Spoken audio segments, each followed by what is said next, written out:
বছৰৰ আৰম্ভণিতে অসমৰ যোগাযোগ আৰু শিক্ষাৰ ক্ষেত্ৰলৈ আহিল এক সুখবৰ।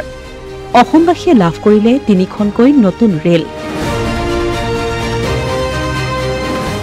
অসমত স্থাপন হ'ব ইলেক্ট্ৰনিক বিশ্ববিদ্যালয়। 2025 বছৰটোৰ আৰম্ভণিতে অসমে লাভ কৰিলে 3খনকৈ নতুন ৰেল। শুক্ৰবাৰে কেন্দ্ৰীয় ৰেল মন্ত্ৰী অশ্বিনী বৈষ্ণৱে গুৱাহাটীত আনুষ্ঠানিকভাৱে নতুন 3খন ৰেল সৰ্বসাধাৰণ ৰাইজৰ বাবে মুকলি কৰে। এই নতুন ৰেল 3খন হৈছে Guwahati new Lakhimpur Janshatabdi express, new Bongaigaon Guwahati passenger rail আৰু তিনিচুকীয়া নাহৰলগুন এক্সপ্ৰেছ। এই ৰেলকেইখনৰ উদ্বোধনী অনুষ্ঠানত কেন্দ্ৰীয় ৰেল মন্ত্ৰীগৰাকীয়ে উত্তৰ পূৰ্বাঞ্চলক ভাৰতৰ নতুন ইঞ্জিন আখ্যা দিছে। তেওঁ এই নতুন ইঞ্জিনে ভাৰতক আগুৱাই নিব বুলিও মন্তব্য কৰে। आज गुवाहाटी से नाइलेट यूनिवर्सिटी का शुभारंभ हुआ है। नाइलेट यूनिवर्सिटी देश में माननीय प्रधानमंत्री श्री नरेंद्र मोदी जी का electronics, IT, AI, semiconductor, machine learning, IoT, industry 4.0 ये सब जो मॉडर्न युग के, आधुनिक युग के एजुकेशन के प्रयास हैं, उसमें नाइलेट का एक बड़ा महत्वपूर्ण रोल होगा।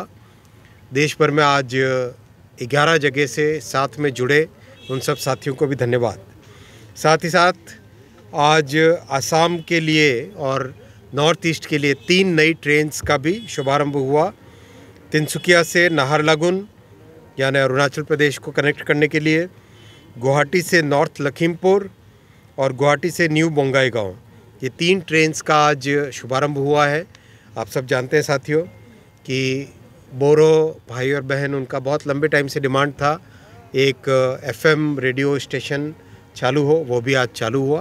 तो आज ये 3 बड़े काम माँ कामाख्या की इस पवित्र नगरी से, पवित्र भूमि से आरंभ हुए। आप सबको बहुत बहुत धन्यवाद। बहुत तेज़ी से रेलवे का डेवलपमेंट हो रहा है। आप सब जानते हैं कि आज से 10 साल पहले मात्र 2000 करोड़ के आसपास का नॉर्थ ईस्ट के लिए, पूरे नॉर्थ ईस्ट के लिए एलोकेशन आता था। अब माननीय प्रधानमंत्री श्री नरेंद्र मोदी जी 10,000 करोड़ रुपए का एलोकेशन दे रहे हैं। नए सर्वे हो रहे हैं, नए डीपीआर बन रहे हैं।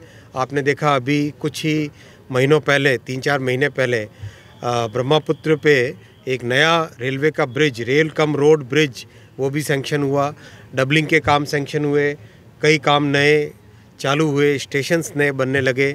बहुत खूब सारा काम एक साथ, बहुत सारा काम रेलवे का नॉर्थ ईस्ट के लिए चालू हो रहा है। উদ্বোধনী অনুষ্ঠানতে মুখ্যমন্ত্ৰী ডক্টৰ হিমন্ত বিশ্ব শৰ্মাই এই অনুষ্ঠানত ৰেলৱেৰ উন্নয়নৰ বাবে 10,000 কোটি টকা প্ৰদান কৰা হৈছে বুলি জানিবলৈ দিয়ে।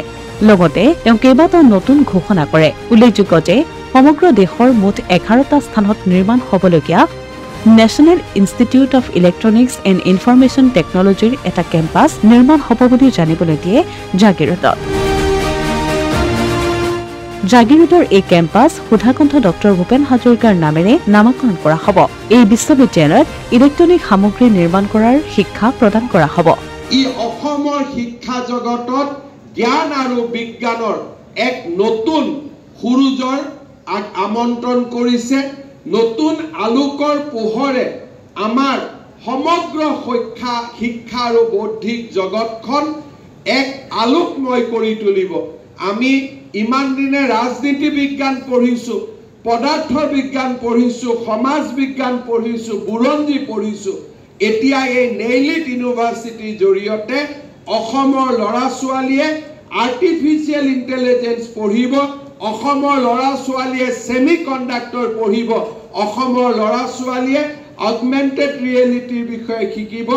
আজি এক নতুন জ্ঞান আৰু বিজ্ঞানৰ যুগত অসমে প্ৰৱেশ কৰিব। 2025 চনৰ এই 3 তাৰিখ দিনটো অসমৰ শৈক্ষিক আৰু বৌদ্ধিক নৱজাগৰণৰ এক মাইলৰ খুঁটি হৈ ৰ'ব। আজিৰ এই দিনটোত মই কৃতজ্ঞ অসমীয়া জাতিৰ হৈ মই ছেমি কণ্ডাক্টৰৰ কথা চিন্তা কৰিছিলোঁ। মোদী ডাঙৰীয়াক গৈ অনুৰোধ কৰিছিলোঁ, মোদী ডাঙৰীয়াই ছেমি কণ্ডাক্টৰ দিয়াই নহয়, এই ছেমি কণ্ডাক্টৰত অসমীয়া যুৱক যুৱতীয়ে কাম কৰক আৰু ইয়াৰ পৰা গৈ দেশ বিদেশত কাম কৰক।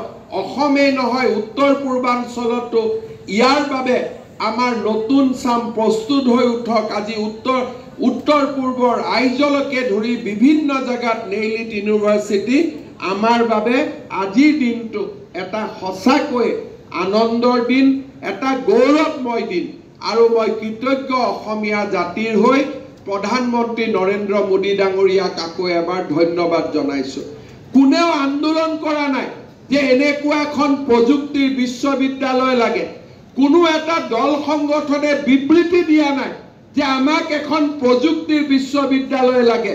মোদীজীয়ে আমাতকৈও আগত গৈ চিন্তা কৰি, অশ্বিনী বৈষ্ণৱ ডাঙৰীয়াই আমাতকৈও আগত গৈ চিন্তা কৰি আজি অসমত জ্ঞান আৰু প্ৰযুক্তিৰ এখন নতুন দুৱাৰ মুকলি কৰিলে। ইফালে কোকৰাঝাৰতো এটা FM ষ্টেচন মুকলি কৰা হয় এই অনুষ্ঠানতে। Asomiya Pratidin digital desk.